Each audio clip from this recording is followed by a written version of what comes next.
Монгол улсыг 2026-аас 2030 онд хөгжүүлэх 5 жилийн үндсэн чиглэлийн маш чухал баримт бичгийг, бодлогын баримт бичгийг улсын их хурлаар өнөөдөр хэлэлцэж байна. Тэгээ улс орны дунд хугацааны буюу эх 5 жилийн хөгжлийг тодорхойлох энэ чухал бодлогын баримт бичгийг улсын их хурлаар батлуулахаас сар хүрэхгүй хугацааны өмнө засгийн газраас их хурлд ингэж өргөн мэдүүлж хэлэлцүүлж байгаад бол шүүмжлэлтэй хандмаар байна.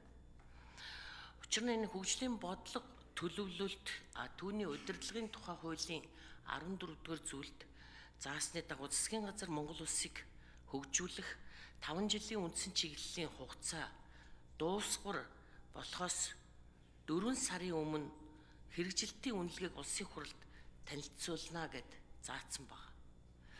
Тэгэхээр улсын хурал тус үнэлгээнд үндэслэн засгийн газарт дараагийн 5 жилийн үндсэн чиглэлийг боловсруулахтай холбоотой чиглэл өгнө гэд. Тэгэхээр энэ улсын хурал энэ онд дуусгар болж байгаа Монгол улсыг 2025-аас 2030 онд хөгжүүлэх 5 жилийн үндсэн чиглэлийн хэрэгжилтийн үнэлгээний тайлан гэж бодвол байдаг бах.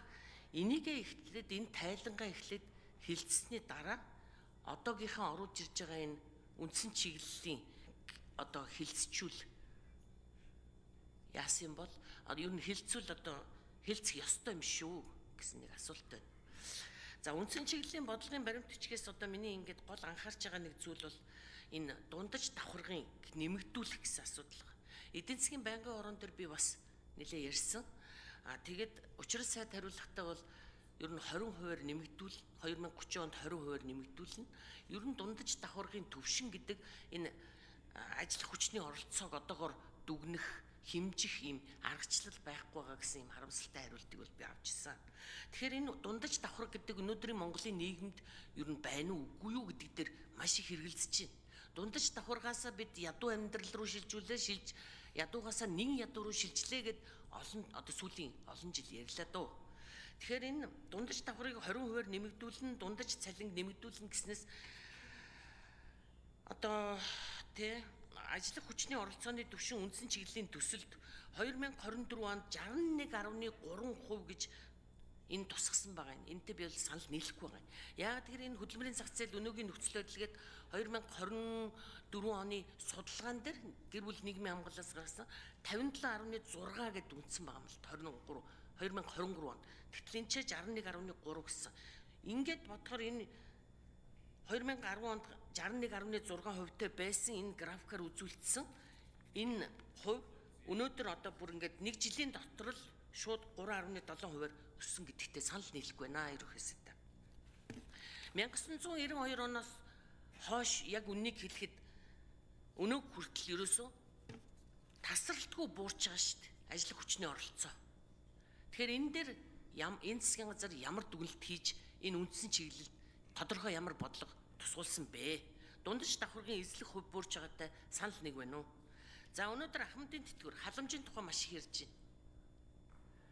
Тэгэхээр энэ Ахмад наснуудын халамж тэтгэврээр амьдрах биш, дахин ажил хөдөлмөр эрхлэх энэ хууль зүйн орчныг шинээр бий болгох тал дээр засгийн газрын бодлого ямар хуу байна вэ? Өнөөдөр 55 ба түүнээс дээш настай Ахмад ажиллах хүчний тоо дэлхийд дээр ихэд 150 сая хүрсэн.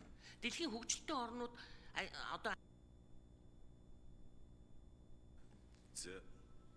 За нэг минут сунгая. Бачмаг шүү. Тэгэхээр өнөөдөр дэлхийн улс орнууд, ялангуяа энэ хөгжилтэй Азийн орнууд, Сингапур, Малайз, энэ Япон, Солонгос гэсүрэг орнуудад бол үнэхээр энэ тэтгэврийн насны ахмадуудаа дахин хөдөлмөр эрхлүүлэх энэ чиглэл дээр бүр төрийн бодлого болгож ингэж явж байгаа маш сайн жишээнүүд байдаг.